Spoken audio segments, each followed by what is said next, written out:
All right, let's dive right in. Imagine this for a second.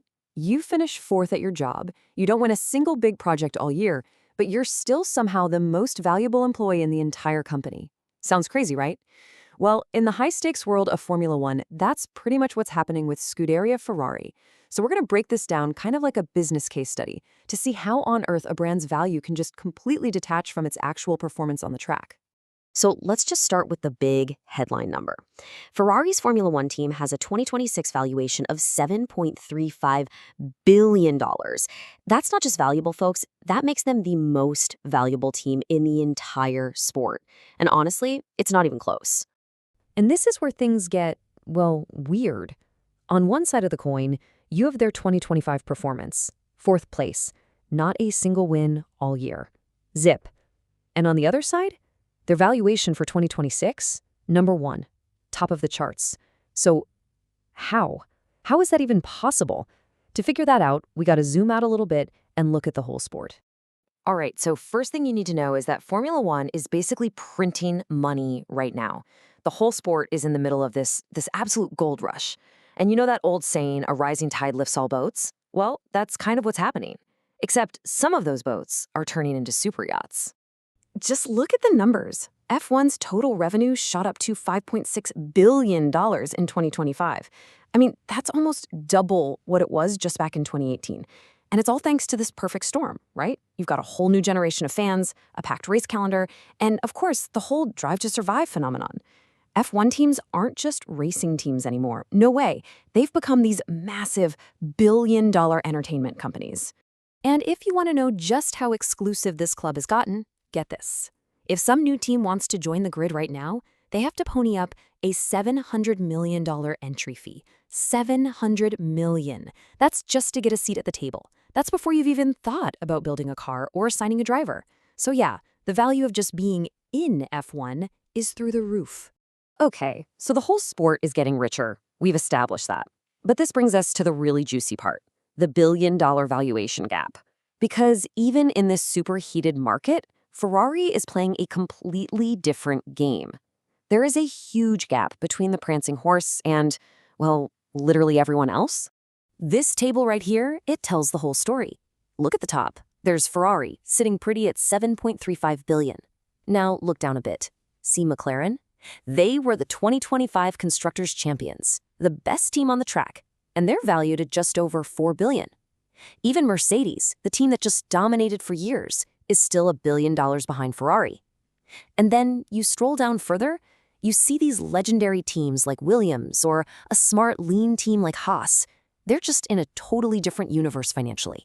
So let's just isolate that one number, because it's wild. $3.28 billion. That is the difference in value between Ferrari and the team that actually won the championship, McLaren. Just let that sink in for a second. The Ferrari brand is worth over $3 billion more than the team that has the fastest car and is holding the trophy. Insane. Now you might be thinking, okay, it's just about history, right? Well, not so fast. Take a look at Williams. These guys are legit F1 royalty. We're talking 9 championships. But they've really struggled to stay relevant in the modern era. And what's their valuation? Under $2 billion. So what does that tell us? It proves that just having history isn't enough. You have to constantly polish it. You have to turn it into this modern-day aura. And that brings us right to the heart of this whole thing, the one concept that explains it all. See, the key to Ferrari's mind-boggling valuation, it's not on any stopwatch or results page. It's something we're going to call the aura tax. So what exactly is this aura tax? Think of it like this. It's the extra cash an investor is willing to pay, not for how the team did last season, but for what the Ferrari brand is. It's the price you pay for all that history, that legendary status, that global prestige that no one else can touch. It's a value that's basically immune to a bad season, or even a few bad seasons. And this aura thing, it really stands on 3 big pillars. Pillar 1, history. Ferrari is the only team that's been in every single F1 season, ever. Pillar 2, the legends. Their list of drivers is just a who's who of motorsport royalty. And Pillar 3, status. Let's be real, the Ferrari logo is one of the ultimate status symbols on the planet, whether it's on a race car or a keychain. I mean, when you buy into Ferrari, you're buying a piece of a story built by absolute giants. You hear the name Schumacher, and you instantly think of that sea of red, that incredible dominant era. You think of Niki Lauda and his unbelievable story of courage. It's all part of the Ferrari DNA. These guys aren't just names in a record book, they are living, breathing assets of the brand. And look, it's not like that legacy is collecting dust in a museum. They've been really smart about it. They keep that prestige alive by bringing in modern-day icons. Think about champions like Sebastian Vettel or Kimi Räikkönen. They make sure that every new generation of fans sees the biggest names in the sport wearing that famous red. And that brings us to the mic drop, the Hamilton effect. When Ferrari signed Lewis Hamilton, the most successful driver in the history of the sport, period, they sent a shockwave through the market. The message was loud and clear. Our aura is stronger than ever. That move alone, wow. It just cranked the dial on that aura tax all the way up to 11. So, let's wrap this all up. What's the final verdict here?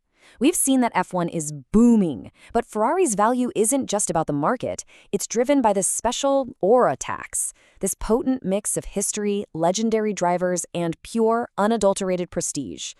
But that leaves us with one last really big question to chew on. Is a story, a brand's legacy, and its cool factor really worth $3 billion more than an actual championship trophy? Right now, for the people writing the checks, the answer seems to be a resounding yes.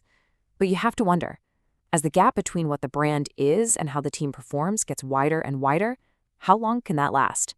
So I'll leave you with this. In the long run, what do you think wins? The story or the stopwatch?